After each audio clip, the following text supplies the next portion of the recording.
저는 그날 처음 알았습니다. 사람이 말 한마디로 평생 쌓아온 정을 송두리째 무너뜨릴 수도 있다는 거리요. 태어난 지 6달 된 손녀가 처음 우리 집에 왔던 날이었습니다. 그 작은 아이가 밤새 열이 오르자 며느리는 제 앞에서 믿기 힘든 말을 쏟아냈습니다. 그리고 그날 이후로 아들도 며느리도 단 한 번도 연락이 없었습니다. 저는 그 아이들이 나를 정말 세균 덩어리처럼 생각하는구나 깨닫게 됐습니다. 그리고 그날 저는 조용히 가족과의 인연을 끊었습니다. 오늘은 이상하게 잠이 일찍 깼습니다. 이른 새벽 눈을 뜨자마자 심장이 먼저 뛰더라고요. 그래, 오늘은 우리 손녀가 처음으로 우리 집에 오는 날이지. 그 생각 하나만으로 온몸이 들썩이는 것처럼 가벼웠습니다.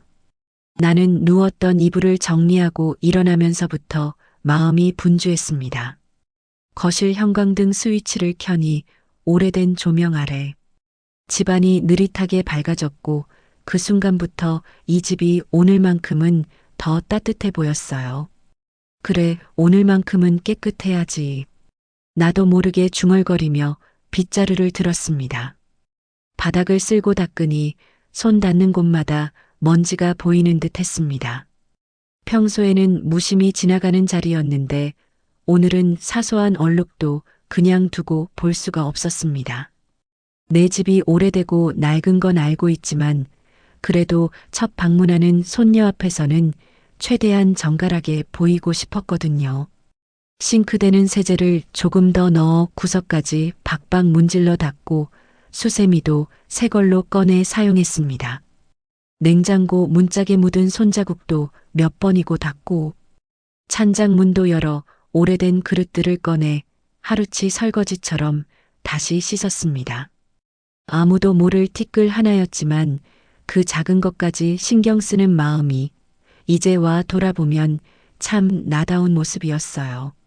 안방으로 들어가 작은 베개랑 부드러운 담요를 꺼내 빨았습니다. 손녀가 누울 일이 있을까 싶었지만 혹시나 하는 마음에 햇볕 잘 드는 발코니에서 바삭하게 말려두었죠.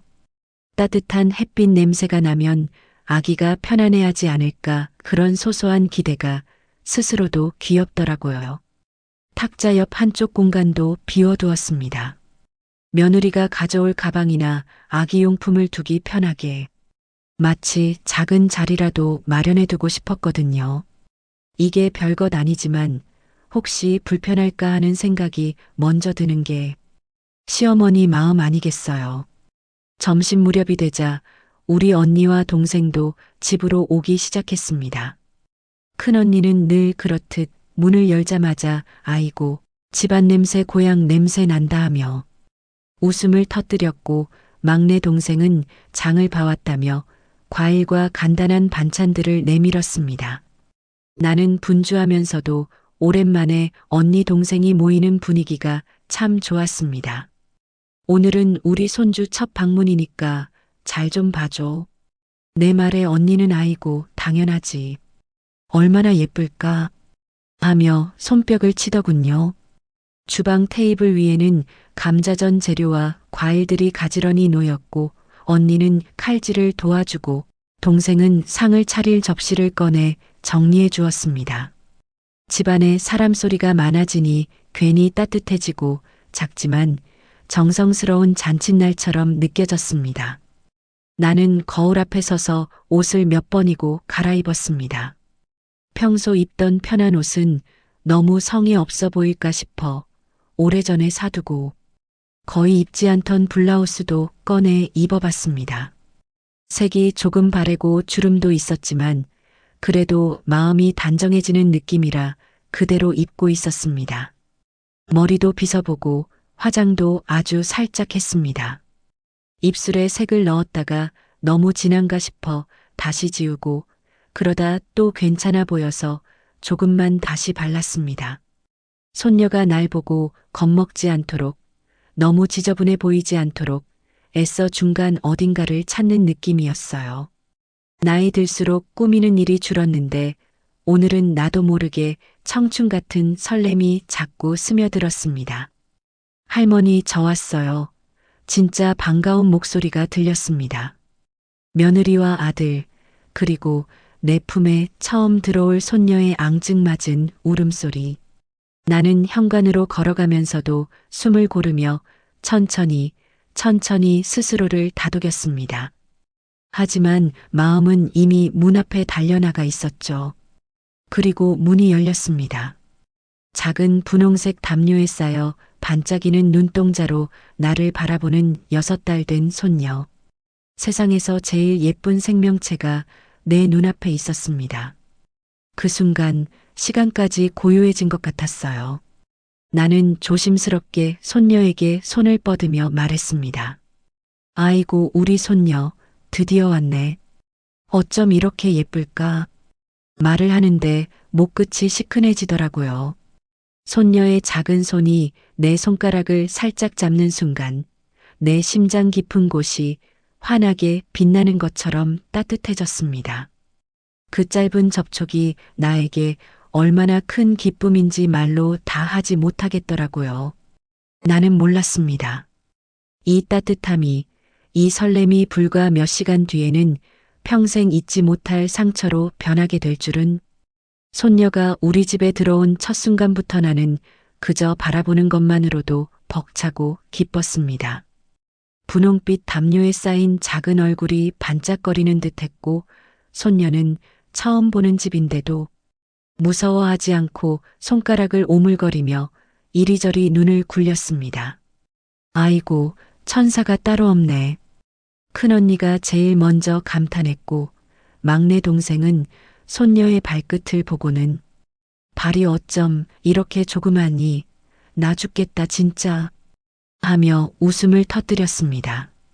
모처럼 집안이 환해지고 활기가 돌았어요.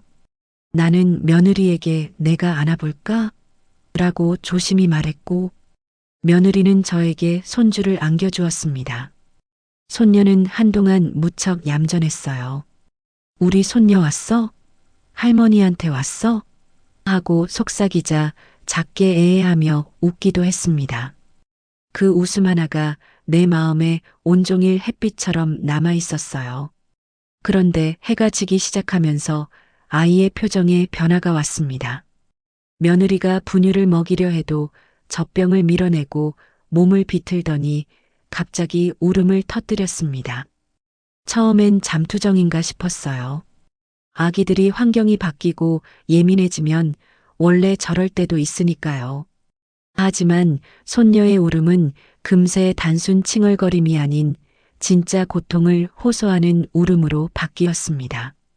아이 얼굴이 벌겋게 달아오르고 주먹이 꼭 쥐어졌다 펴졌다 반복되고 숨을 들이켰다 내쉬는 소리도 전보다 거칠어졌습니다. 나는 너무 걱정돼. 아기 너무 뜨거운 것 같은데 내가 옷 좀 벗겨볼까? 하고 말했지만 며느리는 한치의 여유도 없이 말했습니다. 어머니, 제가 볼게요. 건들지 마세요. 그 말 한마디에 나는 뜨거운 물을 뒤집어 쓴 것처럼 얼굴이 화끈거렸습니다. 그저 도와주고 싶은 마음뿐인데 내 손길이 거부당하는 느낌이 들었거든요. 큰언니와 동생은 상황이 심상치 않다는 걸 느끼고 과일을 깎던 손을 멈추었습니다. 하지만 며느리의 표정이 점점 딱딱해지는 걸 보고 아무 말도 하지 못했습니다. 막내 동생이 조용히 말했어요. 언니, 체온계 어디 있어? 좀 재보자. 나는 허둥지둥 서랍을 뒤져 체온계를 꺼냈습니다. 버튼을 누르는 손끝이 너무 떨려서 체온계가 톡 하고 떨어질 뻔도 했어요. 며느리가 손녀의 귀에 체온계를 꽂았고 숫자가 올라가는 동안 집안은 숨도 못 쉬는 것처럼 조용해졌습니다. 삑 체온계가 울린 순간 며느리의 눈이 크게 흔들렸습니다. 38.9도 어머, 이게 뭐야? 나는 순간 숨이 멎는 것 같았습니다. 손녀에게 무슨 일이라도 생긴 건가 싶어 가슴이 한없이 무너져 내렸어요. 병원 가야겠어요. 빨리요. 며느리의 목소리는 떨리고 있었지만 단단한 긴장감이 묻어났습니다. 나는 본능적으로 내가 도와줄까? 뭐 챙길 거 있니? 하고 달려들었으나 며느리는 가방을 움켜쥔 채 단호하게 말했습니다. 아니요. 어머니는 그대로 계세요. 큰언니와 동생은 걱정이 가득한 얼굴로 문 앞까지 따라 나왔습니다. 얘야, 괜찮을 거다. 별일 아닐 거야. 조심해서 다녀와. 눈빛에는 어쩌면 좋나 하는 불안이 가득했지만 말로는 담담히 보내주었습니다. 나는 신발을 신고 급히 따라 나가 아들과 며느리 그리고 울음이 끊이지 않는 손녀와 차에 함께 탔습니다. 결국 병원에는 세 사람과 나 이렇게만 향하게 된 겁니다. 차 안에서 아이의 울음은 귀를 찢을 듯 크게 들렸습니다. 조그만 몸을 부르르 떨며 울어대는 모습을 멀찍이서 보는 것만으로도 내 가슴이 터질 것 같았어요. 며느리는 왜 이렇게 갑자기 열이 오른 거야? 진짜 어쩌면 좋지? 중얼거리며 계속 손녀의 이마를 쓰다듬었습니다. 나는 그 모습이 안쓰러우면서도 어딘지 모르게 나를 탓하는 기류가 느껴져 말을 잇지 못했습니다. 병원 응급실에 도착하자 며느리는 거의 뛰다시피 안으로 들어갔습니다. 나는 뒤따르며 손잡이를 제대로 잡지도 못해 몇 번이나 헛디뎠어요. 소독약 냄새가 코를 찌르며 긴장감이 더 짙게 드리워졌습니다. 간호사가 며느리와 손녀를 데려가 검사를 하고 우리는 대기 의자에 앉아 마치 누군가 우리의 숨까지 붙들고 있는 것처럼 긴 정적 속에서 기다렸습니다.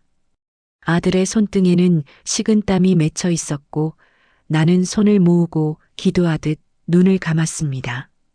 제발 제발 별일 아니게 해주세요. 그 마음뿐이었어요. 그리고 의사가 나와 말했습니다. 단순 감기입니다.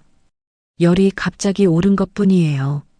아기들에겐 흔한 일이니 너무 걱정하지 않으셔도 됩니다. 나는 그 말에 힘이 풀리며 눈물이 왈칵 쏟아질 뻔했습니다. 숨을 어렵게 내쉬며 가슴을 쓸어내렸습니다.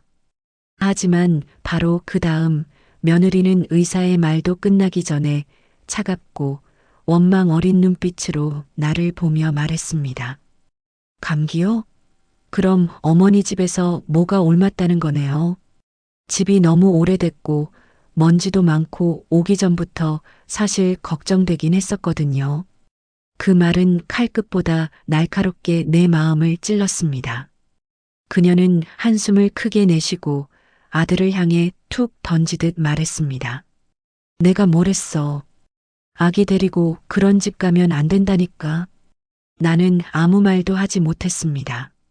말을 하면 울음이 터질 것 같아서 그저 고개를 숙인 채 주먹을 꼭 쥐고 있었어요.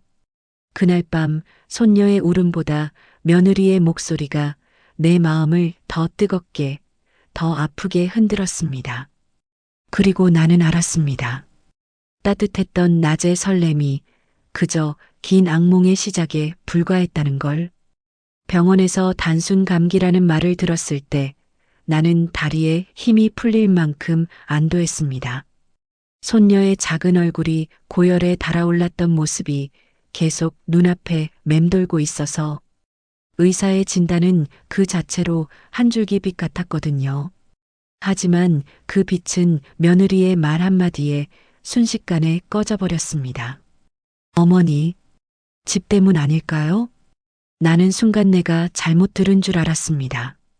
머리가 멍해지고 귀 속에서 웅 하는 소리만 울렸습니다.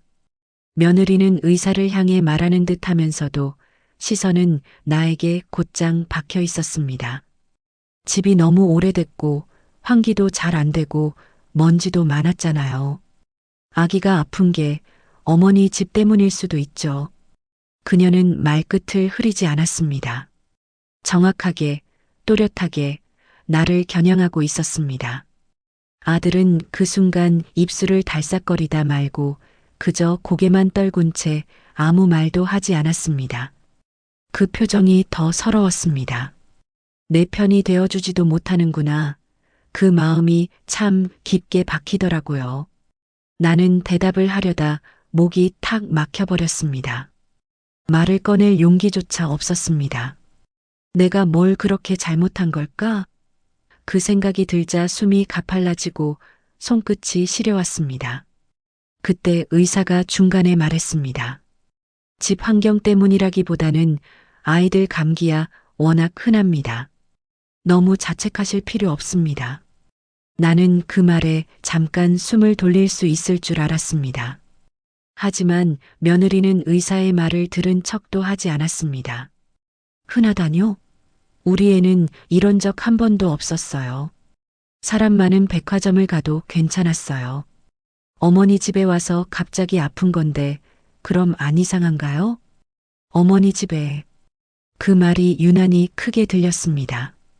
나는 그 자리에서 한 발짝 뒤로 물러섰습니다. 마치 내가 정말 손녀를 아프게 한 원인이라도 되는 것처럼 가슴이 쓸려나가는 기분이었습니다. 아들은 그제야 조심스레 여보, 그만해. 무슨 말을 그렇게 해? 그건 좀 하며 말렸지만 며느리는 가볍게 손을 들어 그의 말을 잘라버렸습니다. 내가 틀린 말했어? 나 지금 너무 화나서 진짜 말이 안 나오네. 나는 그 말을 묵묵히 들어야 했습니다. 응급실이라는 공간, 낯선 새벽 공기, 아기의 연로, 달아오른 얼굴 모든 상황이 뒤엉켜 나는 아무 말도 할 수 없었습니다. 며느리는 한참을 더 날카로운 시선으로 나를 쏘아보더니 아기를 받아 안고 복도를 걸어 나갔습니다. 나는 아들과 단둘이 남게 되었습니다. 엄마 그냥 오늘은 피곤해서 그래. 애가 아프니까 예민하잖아. 아들의 말은 그저 형식적인 위로처럼 들렸습니다.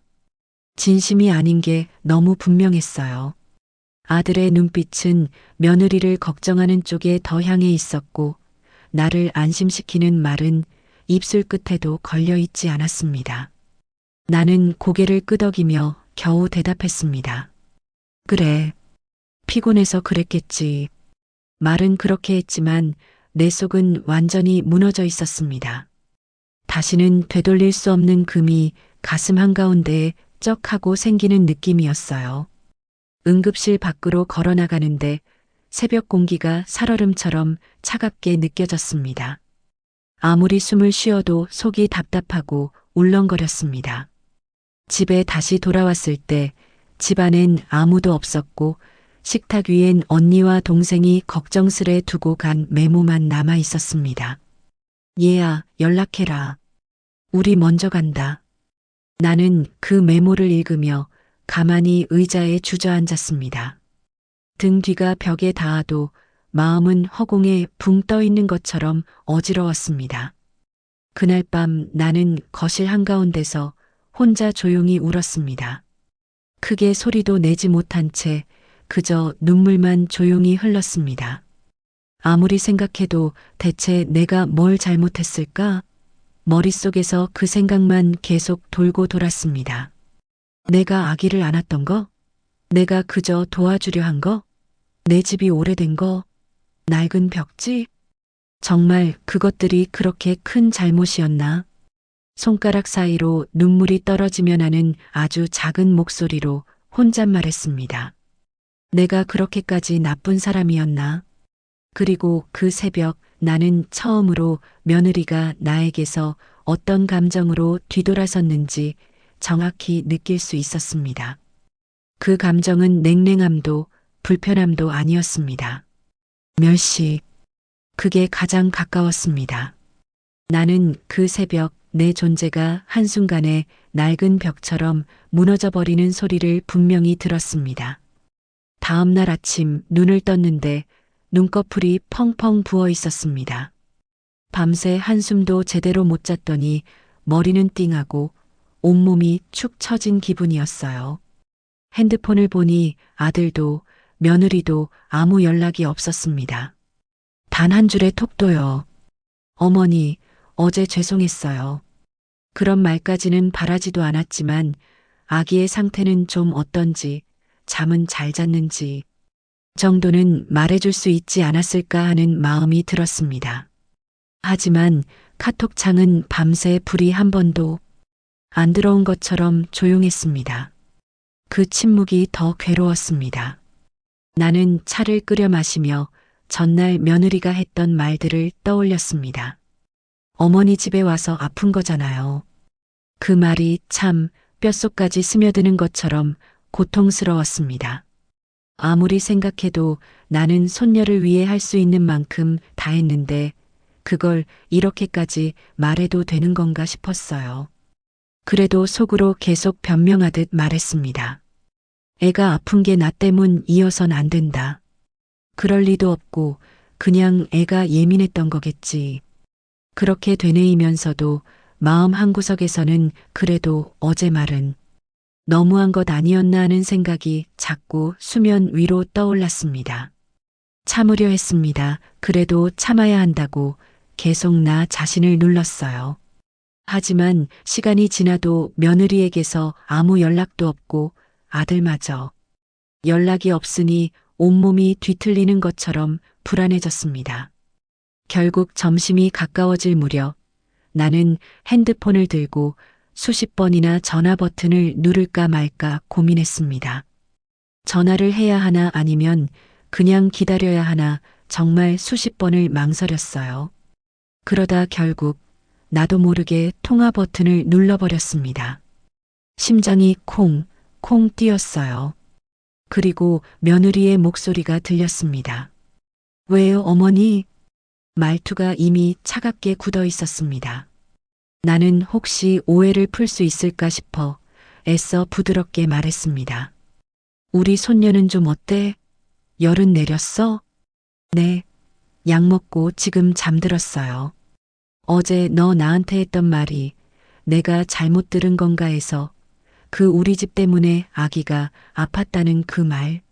며느리는 한숨을 길게 쉬었습니다. 전화기 너머에서 들리는 소리에 내 목이 덜컥하고 잠겼습니다. 어머니, 제가 뭐 틀린 말 했나요? 순간 머리가 하얘지는 기분이었습니다. 말을 꺼내기도 전에 이미 벽이 세워져 있었습니다. 우리 애는 여태 아픈 적 한 번도 없었어요. 어머니 집 가자마자 바로 아팠는데 그럼 누구 때문이에요? 나는 그 말에 숨이 턱 막혀 아무 대답도 못했습니다. 그저 묵묵히 듣고 있을 수밖에 없었어요. 며느리는 계속해서 말을 이어갔습니다. 솔직히 어머니 집 정말 많이 낡았어요. 냉장고 문 열었을 때 냄새도 좀 나고요. 바닥 먼지도 있고 저는 그거 다 참았는데요. 아니 그래도 그런 말을 내가 겨우 말을 꺼내려는 순간 어머니 저도 한계가 있어요. 며느리의 목소리가 높아졌습니다. 애가 아픈데 어머니는 그 와중에도 아기를 안아보겠다. 내가 해보겠다. 솔직히 너무 불편했어요. 나는 그 말이 왜 그렇게 날 쑤시는지 모르겠습니다. 내 마음을 향해 쏟아지던 말들은 이미 불편함이라는 이름으로 나를 손녀 곁에서 밀어내고 있었어요. 그럼 내가 뭘 어떻게 해줬어야 했니? 내 목소리는 점점 떨렸습니다. 어머니 집엔 앞으로 못 갑니다. 저희는 이제 더 조심해야 돼요. 애가 또 아프면 어떡해요? 그녀는 마지막으로 가장 큰 상처를 남기는 말을 내뱉었습니다. 그리고요, 정손주 보셔야겠거든. 예방접종 확인서 떼서 저희 집으로 오시던가요? 그 말이 떨어지는 순간 나는 핸드폰을 든 손을 도저히 버틸 수가 없었습니다. 뭐라고? 그게 내가 할 수 있는 유일한 말이었어요. 네. 저희 애한테 뭐 옮길까봐 불안해요. 서로 조심해서 나쁠 것도 없고요. 그 말은 나라는 사람 전체를 세균 덩어리라고 선언하는 말 같았습니다. 그 자리에서 핸드폰을 쥔 손이 사정없이 떨렸습니다. 너 너무하는 거 아니니 겨우 목을 다잡아 말했지만 목 끝이 아려서 말이 제대로 나오지 않았습니다. 하지만 며느리는 냉정하게 단단하게 말했습니다. 저는 이제 어머니 집 안 갑니다. 애도 안 데리고 갈 거예요. 앞으로는 그냥 거리를 두는 게 맞는 것 같아요. 그리고 통화는 뚝 끊겼습니다. 나는 전화를 쥔 채 거실 한가운데에 서 있었습니다. 발바닥에 힘이 빠져 바로 주저앉고 싶었지만 그마저도 할 수 없을 만큼 멍해졌습니다. 천장이 흔들리는 것 같았습니다. 숨을 쉬어도 숨이 가빠지고 가슴이 조여드는 느낌. 나는 겨우 벽을 짚고 천천히 바닥에 앉았습니다. 딱딱한 바닥에 앉아 있는데 문득 이런 생각이 들었습니다. 내가 그렇게까지 더러운 사람인가? 나는 그 자리에서 한참을 움직이지 못했습니다. 그리고 그날 나는 처음으로 내가 가족에게서 완전히 밀려났다는 걸 비로소 알아버렸습니다. 며느리와의 통화가 끊기고 난 뒤 나는 한동안 핸드폰을 쥐고 움직이지 못했습니다. 마치 몸의 힘이 전부 빠져나간 것처럼 손끝까지 저릿저릿해졌습니다. 예방접종 확인서라도 떼오시던가요? 그 말이 계속 귀에서 울렸습니다. 아무리 고개를 흔들어도 그 문장은 내 가슴 한가운데에 모처럼 박힌 채 빠져나오지 않았습니다. 나는 핸드폰을 천천히 내려놓고 소파에 가라앉듯 주저앉았습니다. 창밖에서 차 지나가는 소리가 들리는데 어쩐지 그 모든 소음이 멀게만 느껴졌습니다. 나는 방금 전에 들은 말들을 되짚으며 내가 정말 그런 취급을 받을 만큼 잘못한 게 있었는지 생각했습니다. 그런데 아무리 돌이켜봐도 뭘 잘못했는지 알지 못했습니다. 그날 밤 도무지 잠이 오지 않았어요. 누웠다가 앉았다가 다시 누웠다가 마음이 뒤틀리고 답답해서 새벽까지 불을 켜둔 채 천장만 바라봤습니다. 눈을 감으면 며느리의 말투가 떠올랐고 눈을 뜨면 손녀의 작은 손이 떠올랐습니다. 그 둘이 마음속에서 서로 충돌하면서 나는 꼼짝없이 눌려버린 듯한 기분이 들었습니다. 다음 날 아침 눈을 뜨니 머리가 깨질 것처럼 아팠습니다. 눈이 퉁퉁 부어 있었어요. 그래도 혹시나 하는 마음에 핸드폰을 확인했습니다. 하지만 아들과 며느리에게 온 연락은 단 한 줄도 없었습니다. 아기 괜찮아요. 그 말 한마디만 있었어도 내 마음이 이렇게까지 찢어지진 않았을 텐데. 나는 다시 핸드폰을 내려놓고 부엌으로 가 물을 한 잔 마셨습니다. 컵을 잡고 있으니 손이 자꾸 흔들렸습니다. 혹시라도 며느리가 화를 진정시키고 연락해 오지 않을까 그 생각을 떨칠 수가 없었어요. 그날 하루 나는 방 안 여기저기를 왔다 갔다 하면서 계속 핸드폰을 들여다봤습니다. 하지만 연락은 오지 않았습니다. 며칠이 지나도록 핸드폰은 조용했습니다. 전화도 메시지도 아무것도 없었습니다. 그 침묵이 그 어떤 말보다 무서웠습니다. 아무렇지 않은 척 일을 하려고 해도 손녀가 웃던 모습이 자꾸 떠올랐고 그 아이를 바라보던 내 마음이 그대로 짓눌려버린 듯 아파왔습니다. 며느리가 쏟아놓은 말들이 머릿속에서 계속 재생되듯 흘러나왔습니다. 어머니 집은 너무 오래됐어요. 먼지도 많고 냄새도 나고 애가 아픈 게 다 어머니 때문 아니에요? 손주 보시려면 예방접종 확인서라도 떼오세요. 그 말들이 하나하나 모처럼 가슴에 박혀버렸습니다. 나는 어느 순간 거울 앞에 서서 내 모습을 가만히 들여다보았습니다. 주름진 얼굴, 희끗한 머리, 요즘 따라 더 축 처져 보이는 어깨, 죽을 만큼 가난했던 시절에도 남에게 패 끼치지 않으려고 밤새워 일하고 자식들 먹여 살리려고 허리 부러져라 노력했는데 그런 내가 손녀를 아프게 만든 사람으로 더러운 사람으로 세균 같은 존재로 불리는 날이 오다니 도저히 믿기지가 않았습니다. 며칠째 연락이 없자 나는 점점 더 초라해졌습니다. 방 안에서 움직이다가도 문득 문 쪽을 쳐다보게 되고 누구라도 찾아오지 않을까 소리에 귀를 기울였습니다. 하지만 현관문은 단 한 번도 열리지 않았습니다. 그리고 그제서야 뼈처럼 차갑게 현실이 느껴졌습니다. 아, 이제는 그 아이들은 나를 필요로 하지 않는구나. 그 생각이 들자 가슴이 너무 아파서 말도 나오지 않았습니다. 나는 처음으로 작게, 아주 작게 중얼거렸습니다. 그래, 이제 내가 먼저 연락하지 말아야겠다. 그 말은 누구에게 들려주기 위한 게 아니었습니다. 그냥 내 마음이 더 다치지 않기 위해 스스로를 지키기 위한 아주 작은 결심이었습니다. 나는 천천히 창문을 닫고 거실 불을 끄며 말했습니다. 이제 나는 나를 위해 살아야지. 그 순간 마치 오래된 시계가 멈추는 것처럼 내 마음속에 한 줄이 툭 하고 끊어지는 소리가 분명히 들렸습니다. 그게 내가 가족이라는 이름을 놓아버린 첫 번째 밤이었습니다. 그날 이후로 저는 제 마음을 어디에도 기대지 않기로 했습니다. 연락이 오지 않는다고 흔들리지도 않고 문이 열리길 기대하며 기다리지도 않습니다. 손녀가 보고 싶을 때면 조용히 눈을 감고 처음 내 품에 안겼던 그 작은 온기를 떠올립니다. 그 기억만은 누구도 빼앗을 수 없으니까요. 가족이라는 이름이 항상 따뜻한 건 아니더군요. 때로는 다친 마음을 지키기 위해 스스로 문을 닫아야 할 때도 있습니다. 저는 오늘도 조용히 제 삶을 이어갑니다. 그 아이들을 위해서가 아니라 이제는 오롯이 제 자신을 위해서요. 이 이야기가 마음에 남았다면 구독과 좋아요로 더숲 스토리와 함께 해주세요. 시청해주셔서 감사합니다.